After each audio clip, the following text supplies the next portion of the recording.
حسبنا اللہ ونعم الوکیل ونعم المولا ونعم النصیر لا حول ولا قوة الا باللہ العلی العظیم اعوذ باللہ من الشیطان الرجیم بسم اللہ الرحمن الرحیم الحمد للہ الذی لا یبلغ مدحہ القائلون ولا يحصي نعمه العادون ولا يؤدي حقه المجتهدون الذي لا يدركه بعد الهمم ولا يناله غوص الفتن الذي ليس لصفته حد محدود ولا نعت موجود ولا وقت معدود ولا أجل ممدود فطر الخلائق بقدرته ونشر الرياح برحمته وابتدى بالصخور ميدان أرضه ثم الصلاة والسلام على نبي الأمي المكي المدني القرشي الحاشمي الأبتهي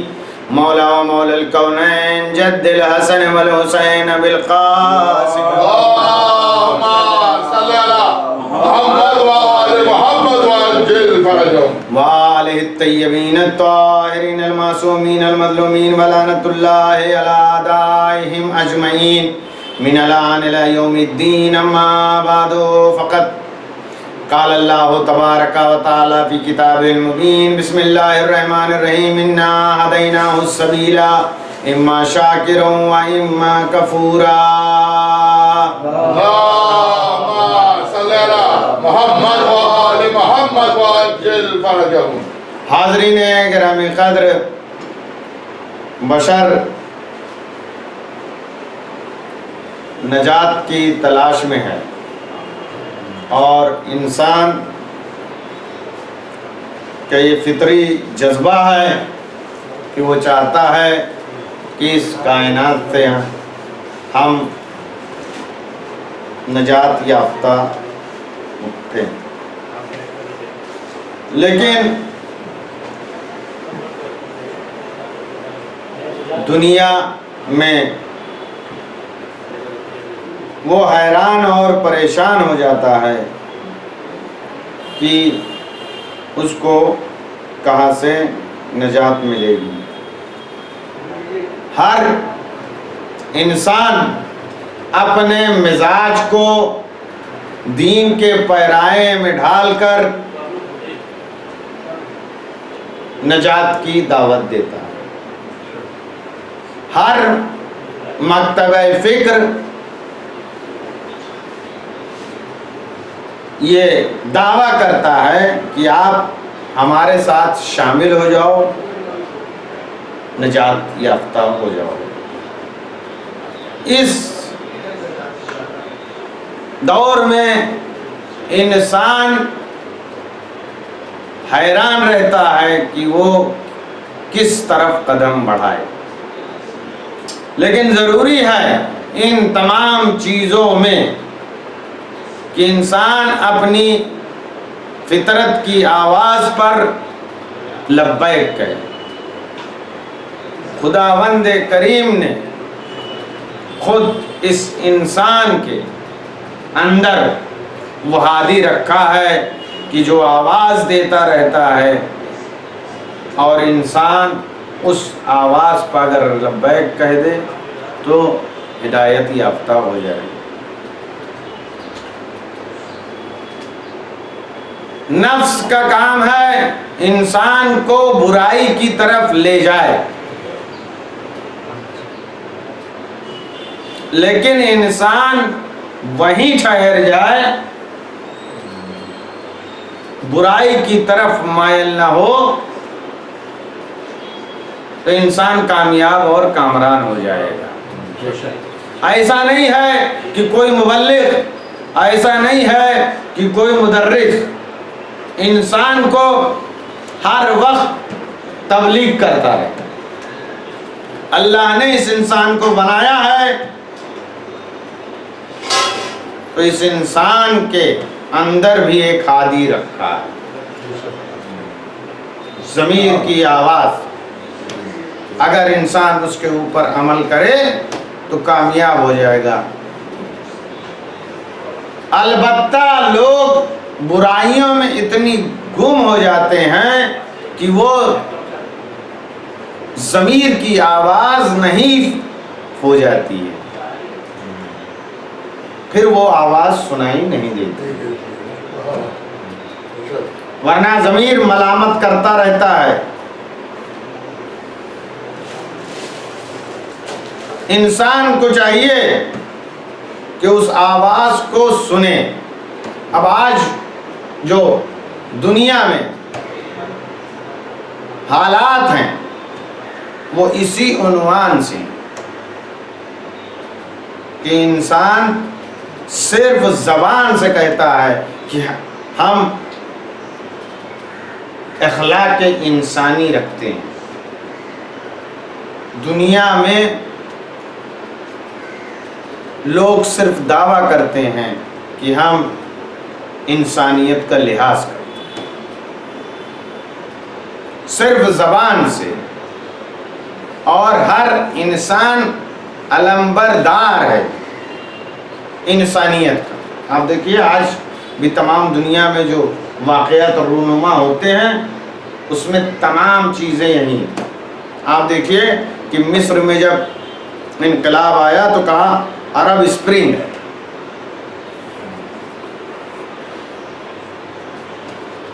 اور اس کے بعد حالات دیکھیے کہ مشرق وسطیٰ کے کیا ہو، خود مصر کے حالات دیکھیے، پھر سیریا کے دیکھیے، پھر عراق۔ دعویٰ کیا کہ ہم انسانیت کے ہمدرد ہیں، یہ جمہوریت کا نظام آیا ہے، لیکن کوئی جمہوریت کا نظام نہیں آیا۔ کچھ لوگ ہیں کہ جو دنیا کو ایسے ہی ورگلاتے رہتے، اور ملاحظہ کریے کہ لاکھوں لوگ اس قتل و غارت میں مارے گئے، لاکھوں لوگ بے گھر ہوئے، لاکھوں لوگ آج بھی پریشانیوں کو برداشت کر رہے ہیں۔ لوگوں نے اپنی جان بچانے کے لیے جان کی بازی لگائی، جبکہ کوئی ضرورت نہیں تھی۔ یہ صرف اس لیے ہے کہ آپ متوجہ رہیے گا کہ ہر انسان یہ دعویٰ کرے گا کہ انسانیت کا علم ہمارے ہاتھوں میں ہے، لیکن انسانیت کا علم کسی کے ہاتھ میں نہیں ہے۔ کوئی انسان کا ہمدرد نہیں ہے۔ اس وقت وہ ہمدرد ہوگا جب وہ کسی بھی لفظ کے معنی کو سمجھے گا۔ ہمدردی مزاج کے مطابق ہے، یہ ہماری پارٹی کا ہے تو اس سے ہمدردی، یہ ہمارے مخالف ہے تو اس سے بے دردی۔ تو دنیا میں جو بھی اعلان کرتا ہے کہ ہم انسانیت کے علمبردار ہیں، کوئی انسانیت کا علمبردار نہیں ہے، صرف آل مصطفیٰ ہی وہ ذات ہیں کہ جو انسانیت کے ہمدرد ہے۔ آج ورگلایا جا رہا ہے، تمام دنیا آتی ہے کہ ہاں یہ ہو رہا ہے، یہ اچھا کام ہوگا، کچھ نہیں۔ سب اپنے ذاتی مفاد کے لیے لوگوں کو گمراہ کرتے ہیں، چاہے وہ چھوٹے اسٹیج پہ ہو اور چاہے بڑے اسٹیج پہ۔ یہ جانیے گا، چاہے محلے میں کوئی گناہ ہو رہا ہو اور چاہے وہ عالمی سطح، سب اپنا کام چاہتے ہو، یعنی اپنے دیرینہ خواہشات، اپنے دیرینہ خواہشات کو پورا کرنے کے لیے۔ اب وہ عوام بیوقوف ہے کہ جو ان کے چنگل میں آتی ہے۔ آپ محلے میں دیکھیے، کوئی دین کی بات نہیں رہتی ہے اور دین کا عالم اٹھائے پھر رہے ہیں۔ خود ہمارے یہاں آپ سب دیکھ رہے ہیں کیا حال ہے، بتانے کی ضرورت نہیں ہے، سب بولیں گے دین پہ خطرہ ہے۔ چھوٹی سی بات، ارے صاحب جب انسان خود دیندار ہو جائے گا تو اپنے میں الجھا رہے گا، دوسرے کو کیا دیکھے گا۔ ایک درود بھیجیے محمد والے۔ محمد وآل محمد وعجل فرجهم. تو یہ شروع ہوتا ہے، یعنی چھوٹی سی جگہ سے لے کے بڑی جگہ تک. تو انسان کو ہر مرحلے پہ نگاہ رکھنی ہے کہ انسان کو کیسے تباہ و برباد کیا ہے. اس نظریے میں صرف ہمارا مکاتب فکر ہے کہ چوکنا ہے، کیونکہ ہم کو معلوم ہے کہ کلمۃ حق یراد بہ الباطل. جب صفین کے میدان میں نیزوں پہ قرآن بلند ہوا،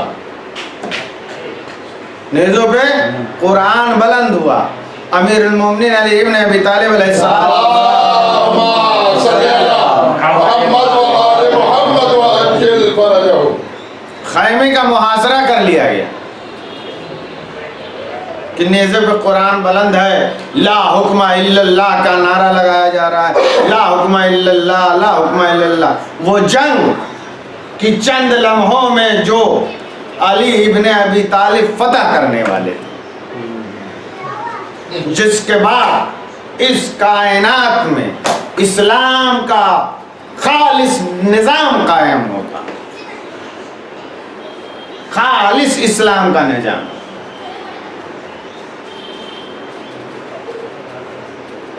لوگ جمع ہو گئے، محاصرہ کر لیا خیمے کا، کہا مالک اشتر کو واپس بلائیے. امیر المومنین نے فرمایا کلمۃ حق، یہ جو قرآن تم نیزوں پہ دیکھ رہے ہو یہ کلمۃ حق، حق کا کلمہ ہے، یراد بہ الباطل، لیکن اس میں باطل پوشیدہ ہے، باطل یہ گمراہ کر رہے ہیں اور لوگ نہیں مانے. آپ سوچئے گا کہ اس کردار میں تھا کون؟ مین آدمی تھا اشعث ابن قیس کندی. اس کو آپ غور سے سنیے گا. یہ تھا آذربائیجان کا گورنر اور اس نے بہت مال دنیا بنایا تھا. امیر المومنین علی ابن ابی طالب علیہ الصلوۃ والسلام اللهم صل على محمد وآل محمد وعجل فرجهم. نے اس کو آذربائیجان کے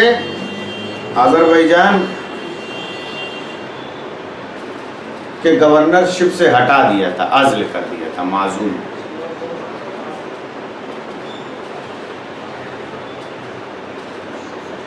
بہت مال اس نے لوٹا تھا. تو اس نے اپنے ہوائے نفس کے لیے،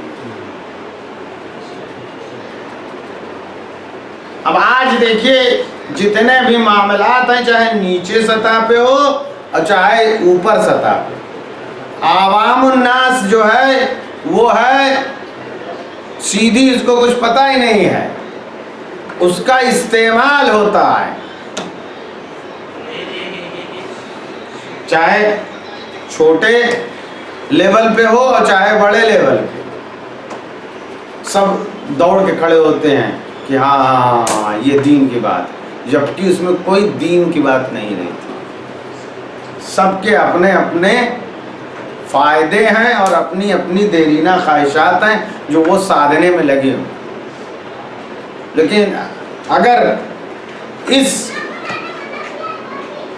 واقعے کو ہم دیکھیں گے تو اس سے ہم کو سمجھ میں آئے گا کہ جو دنیا پرست ہے وہ انسان کو کیسے گمراہ کرتا ہے. امیر المومنین نے کہا ہے کہ یہ بات صحیح کر رہا ہے لیکن باطل ہے.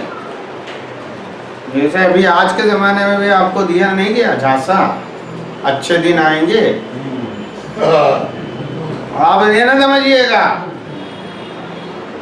کہ معاملات ایسے نہیں ہیں، معاملات ایسے ہی ہیں پوری دنیا میں. سب کے اپنی اپنی دیرینہ خواہشات ہیں جو وہ اسی انسانیت، اسی نجات کے مدعے کے ساتھ کھڑی ہوتی ہیں. لیکن اس سے عوام الناس یعنی جو عام انسان ہے اس کو کوئی فائدہ نہیں ہوتا. عوام کو فریب دیا جاتا ہے، عوام کو ٹھگا جاتا ہے. اس لیے ہم کو چوکنا رہنے کی ضرورت ہے کہ ہم ہر وقت بیدار رہیں تاکہ ہم کو کوئی سیدھے راستے سے بھٹکا نہ پائے. آج معاشرے میں دیکھیے کہ اہل بیت کا ذکر ہوگا اور اپنی باتیں اہل بیت کے پیرائے میں پیش کر دی جائیں، جبکہ یہ انسان کی دیرینہ خواہش ہے، یعنی خود اس کی خواہش. اہل بیت کے نام کا پیرایا. عزیزان گرامی، سب سے بڑا دین یہ ہے کہ انسان اپنے مخلوق کے خدا کے ساتھ احترام سے پیش ہے. یہی سب سے بڑا کام ہے. دو چیزیں ہیں، بس آپ توجہ کریے گا. میں نے نماز نہیں پڑھی، اس میں کوئی پارٹی نہیں ہے. بھائی آپ کوئی پارٹی ہے؟ کوئی پارٹی نہیں ہے. آپ لوگ کوئی پارٹی نہیں. میں نے نماز نہیں پڑھی، میں نے روزے نہیں رکھے، کوئی پارٹی نہیں ہے. کوئی پارٹی ہے اس میں؟ کوئی نہیں پارٹی ہے. میں خدا کی بارگاہ میں کھڑا ہو کے کہہ سکتا ہوں اللہ تو مہربان ہے، تو رحمان و رحیم ہے. ہمارے جیسے ذلیل، ہم نے تو پہلے ہی کہہ دیا، سرنڈر ہم کیے ہوئے تھے، پہلے سے وڈرا کیے تھے. انا عبدک الضعیف الذلیل الحقیر المسکین مستقیم. میں تیرا ضعیف و ذلیل و حقیر و مسکین بندہ، میں تو پہلے سے ہی چلا کے آ رہا ہوں کہ میں کچھ نہیں کر سکتا. تو قدرت مند اور میں کمزور. لیکن عزیزان گرامی، جو ہم نے برائیاں اس معاشرے میں مخلوق خدا سے کی ہیں، اس میں 76 لوگ پارٹی. جس کو نقصان ہوگا وہ پارٹی ہے. جس کو نقصان ہوگا وہ پارٹی. اب یہاں معلوم نہیں ہو رہا، مرنے کے بعد جب فَمَن يَعْمَلْ مِثْقَالَ ذَرَّةٍ خَيْرًا يَرَهُ، ذرہ برابر بھی نیکی کرو گے وہ بھی دکھائی جائے گی، اور ذرہ برابر برائی کرو گے وہ بھی دکھائی جائے گی.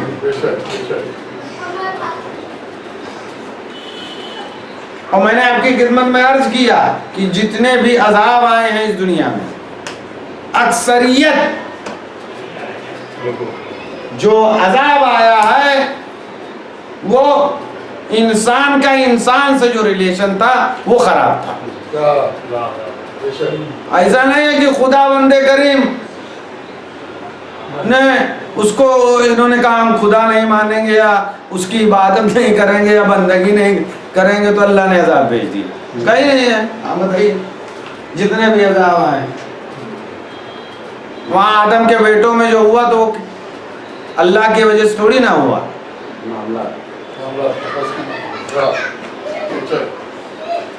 حسد کہ ایک بیٹے کی قربانی قبول ہو گئی اور ایک بیٹے نے حسد میں قتل کر دیا. تو قتل جو گناہ ہے وہ خدا سے نہیں ریلیٹڈ ہے. دو پارٹی ہے انسان جو سب سے بڑا گناہ ہے. یا ہم جب جھوٹ بولتے ہیں تو جھوٹ بولنے سے اللہ کا کون سا فرق پڑتا ہے صاحب؟ جب جھوٹ آپ بولتے ہیں تو کیا نقصان خدا کو پڑتا ہے؟ خدا کو کوئی نقصان نہیں ہوتا ہے صاحب. جب آپ جھوٹ بولتے ہیں تو پارٹی کون ہوتا ہے؟ ایک انسان ہی ہوتا ہے، کیونکہ جھوٹ سے جو نقصان ہوگا وہ انسان کو ہوگا، خدا کو کوئی نقصان نہیں. جب آپ نے بے ایمانی کی تو کیا خدا کو نقصان پہنچا؟ خدا کو نہیں نقصان پہنچا. جب آپ نے بے ایمانی کی تو ایک انسان کو نقصان پہنچا. اب یہ بے ایمانی بھی دو سطح کی ہے. ایک مرتبہ آپ نے مال دنیا میں بے ایمانی کی اور ایک مرتبہ دین میں بیمانی تھی. اسی لیے قرآن مجید میں مسلسل آیا ہے کہ اللہ ان لوگوں کے اوپر عذاب کرے گا جو خدا کے راستے کو بند کر دیں گے. ایک درود بھیجیے محمد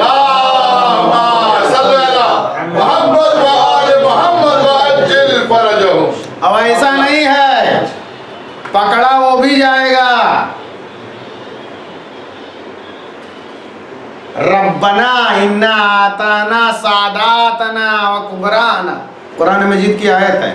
پروردگارا ہم نے اپنے بزرگوں اشراف، کبھی یہ جانیے گا کہ دین میں جو خرابیاں یا کہیں بھی خرابی ہوتی ہے وہ برا آدمی نہیں پھیلاتا ہے.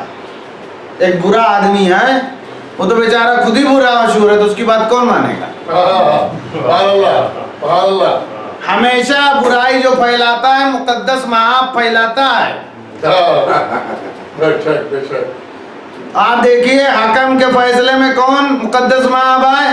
ابو موسیٰ اشعری، جس نے اسلام کے شیرازے کو بکھیر دیا.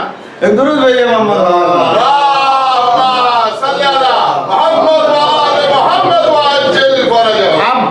اب آپ جہاں پر بھی ہے صورتحال یہی ہے، چاہے نیچے ہو چھوٹا معاملہ ہو چاہے بڑا معاملہ ہو. ربنا انا آتانا ساداتنا کبرانا، پروردگارا ہم نے اپنے بزرگ اور اپنے اشراف کے کہنے پہ عمل کیا اور انہوں نے ہم کو گمراہ کر دیا. آج جو ذمہ دار ہے آپ دیکھیے صدور سیکریٹریز کا کیا حال ہے دین میں. یہ چھوٹا معاملہ پا جائے، اگر کہیں گورنر پا جاتے تو پتہ نہیں کیا کرتے. درود بھیجیے محمد والے محمد.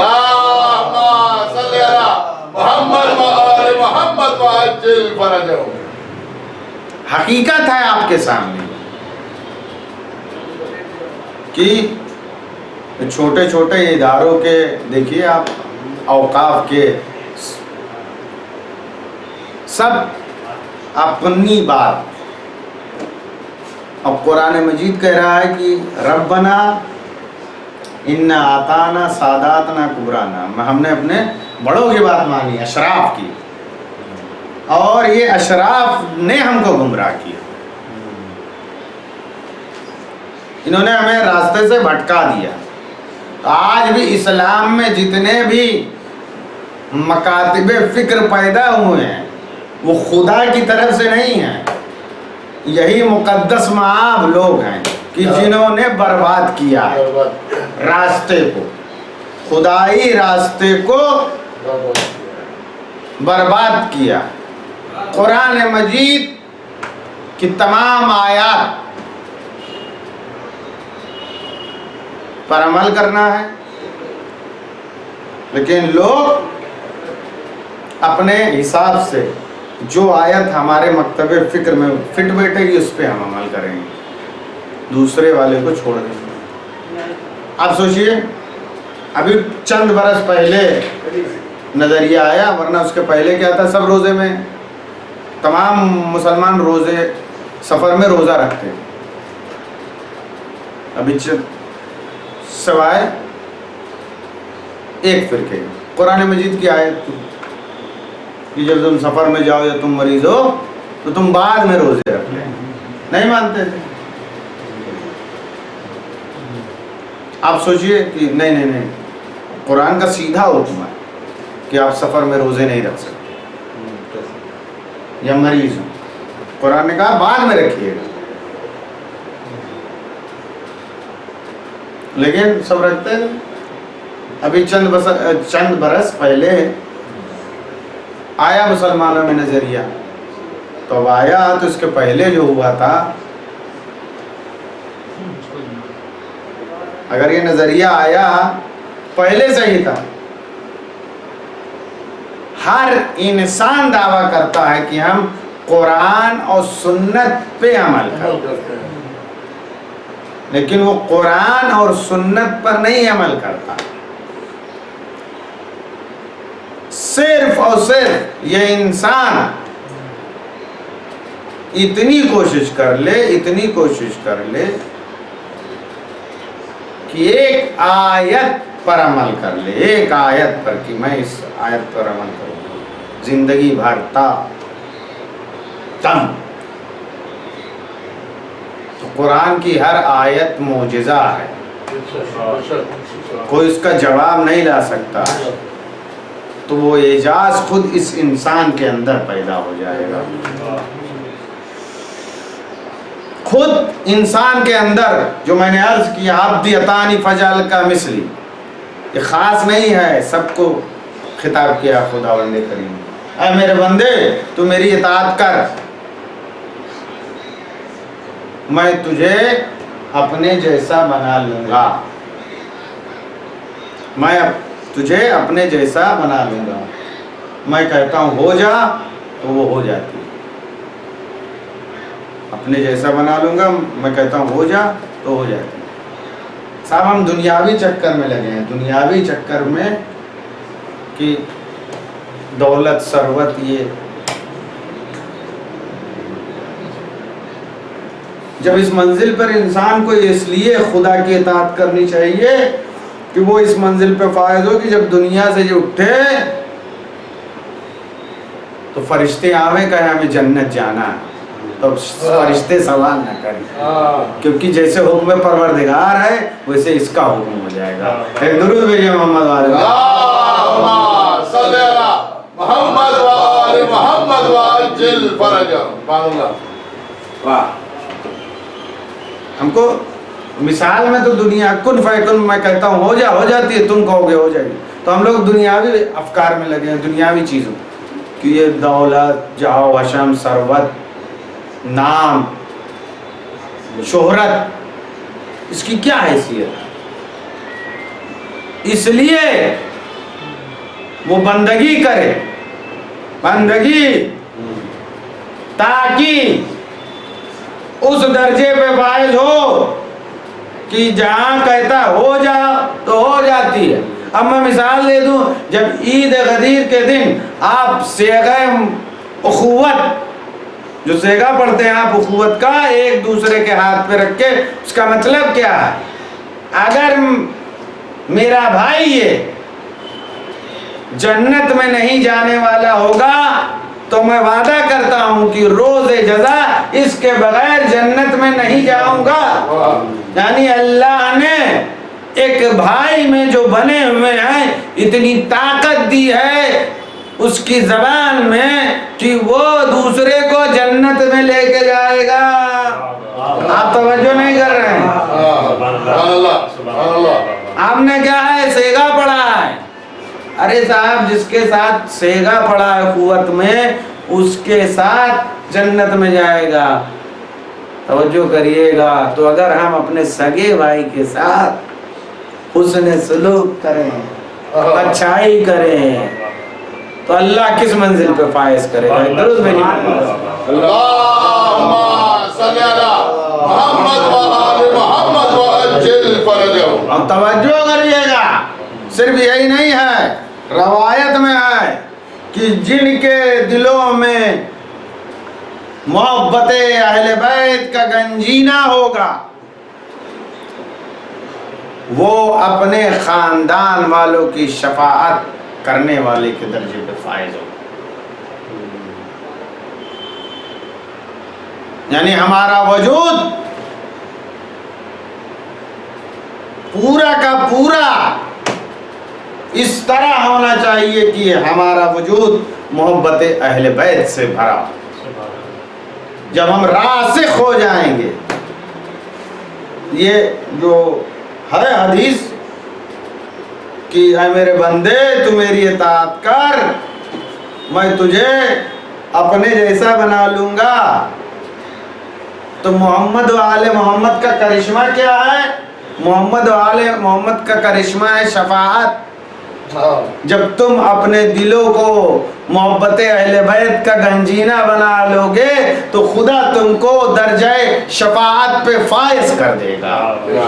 درود بھیجئے محمد صلی علی محمد و آل محمد وعجل فرجهم. آپ سوچئے چھوٹی بات نہیں ہے.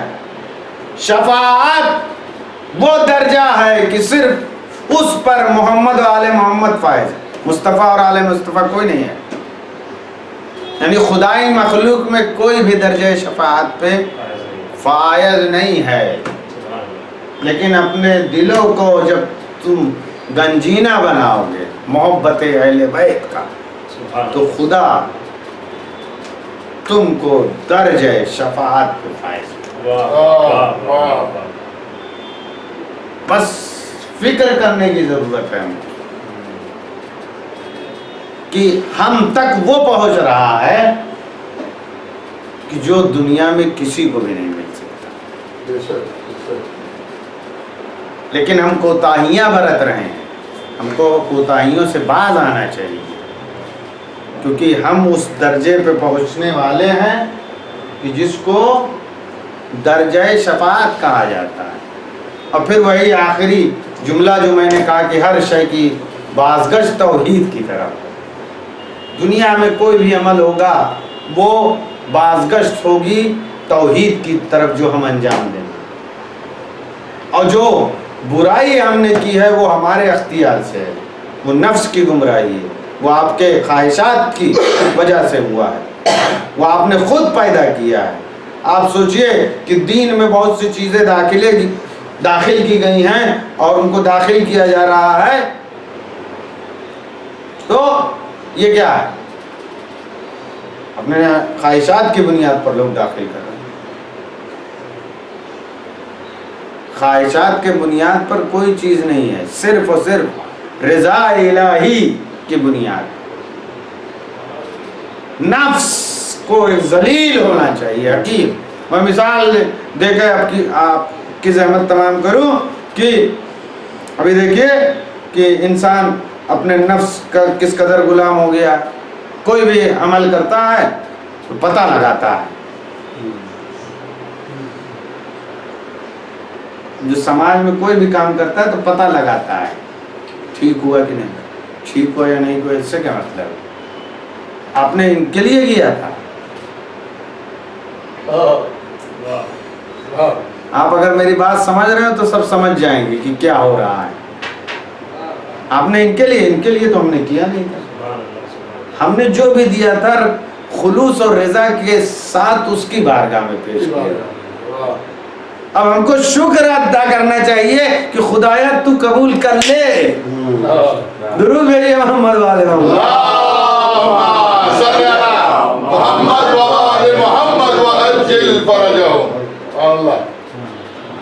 اب پتہ اس لیے ارے تاکہ ہم کو پتہ چلے کہ ٹھیک سے ہوا تھا یا نہیں.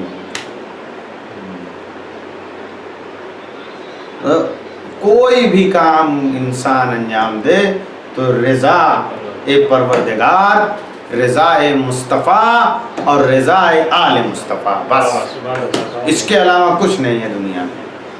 چاہے وہ چھوٹا سا کام. یہ ایک بات جانیے گا کہ ان اللہ لا یستحی من الحق، اللہ کو شرم نہیں اپنا حق لینے. شتیتا بیوی کا ایک ٹوٹا پھوٹا درہم قبول ہوا اور اسی نیشاپور کے 60,000 درہم یا دینار کو امام نے رد کر دیا، واپس کر دیا. وہ نہیں قبول ہوا. لیکن ایک ٹوٹا پھوٹا درہم جو پورا بھی نہیں تھا وہ قبول ہوا. تو ساری باتیں جو ہیں وہ کیفیت پہ ہیں کہ ہماری کیفیت کیسی ہے، تعداد پہ نہیں ہے. کیفیت اچھی ہونی چاہیے. بدر میں 313 تھے کامیاب ہو گئے اور حنین میں ہزاروں تھے شکست پا گئے. درود بھیجیے محمد والے.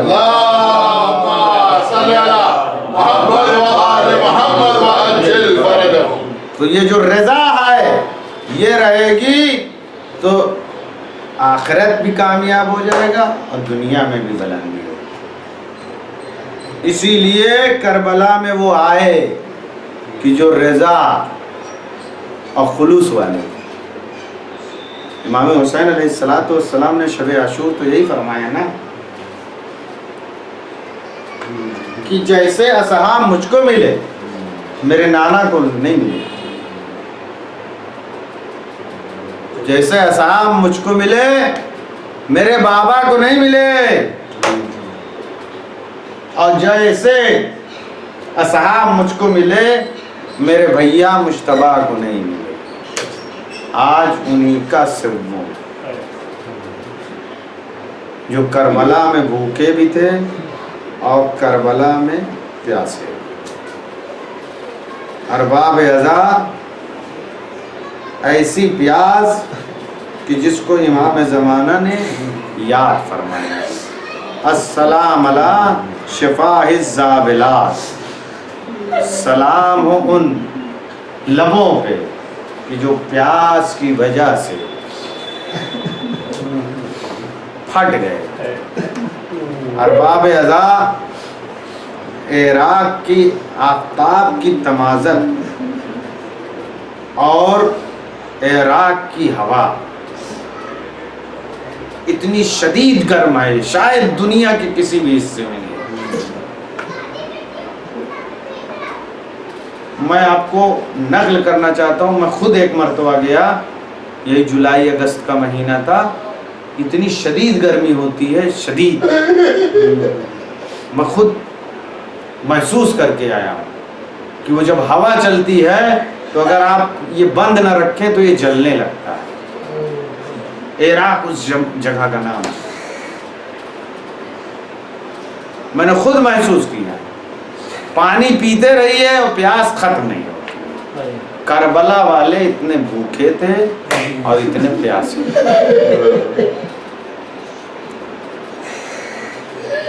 اس کے بعد امام بیان فرماتے ہیں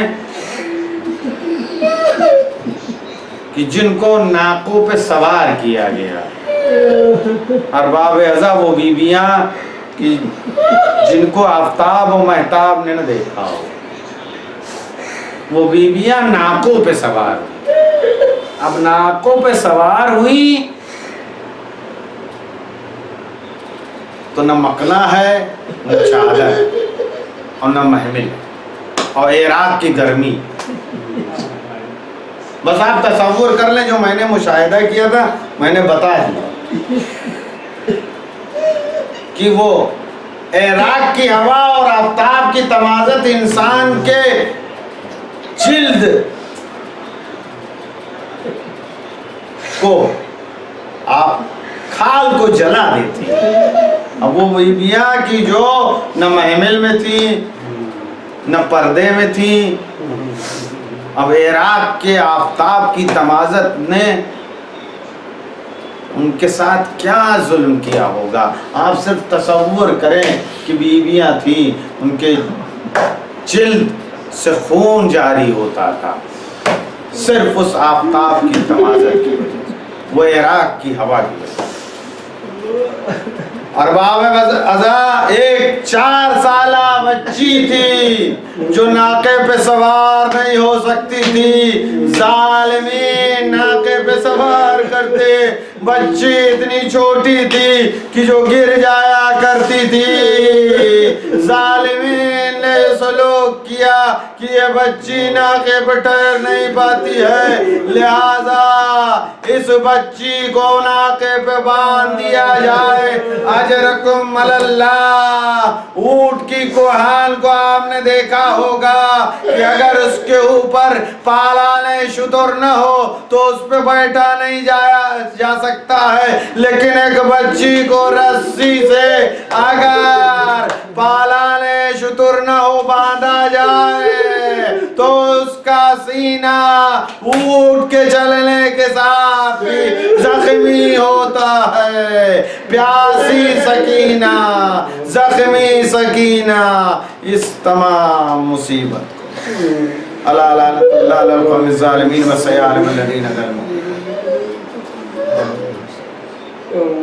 اللہم انی اسألک بحق فاطمہ و ابی و بالہ و بنی السر المستودع فیہ، پروردگار عالم بحق محمد و آل محمد اس قلیل سے عبادت کو قبول فرما پروردگار عالم حق محمد والے اس قلیل سے عبادت کو زاد آخرت قرار دے پروردگار عالم حق محمد والے پرچم اسلام کو سربلند اور پرچم کفر کو سرنگو فرما پروردگار عالم حق محمد والے تمام شان درکرار کی جان مال عزت و آبرو کی حفاظت فرما ان کو کامیابی اور کامرانی عنایت فرما اور تمام مومنین کو اس وبائی امراض کرونا سے محفوظ فرما پروردگار عالم حق محمد والے پرچم اسلام کو سربلند اور پرچم کفر کو سرنگو فرما پروردگار عالم حق محمد والے محمد امام زمانے کے زور میں تعجیل فرما حضرت کے امان انصار میں شمار فرما حضرت کو ان سے راضی اور خوشنود فرما اللہ تقبل منا انک انت السمیع العلیم سمیع الدعاء ما شاء اللہ ولا حول ولا قوة الا بالله العظیم سبحان ربک رب العزة عما یصفون وسلام علی المرسلین والحمد للہ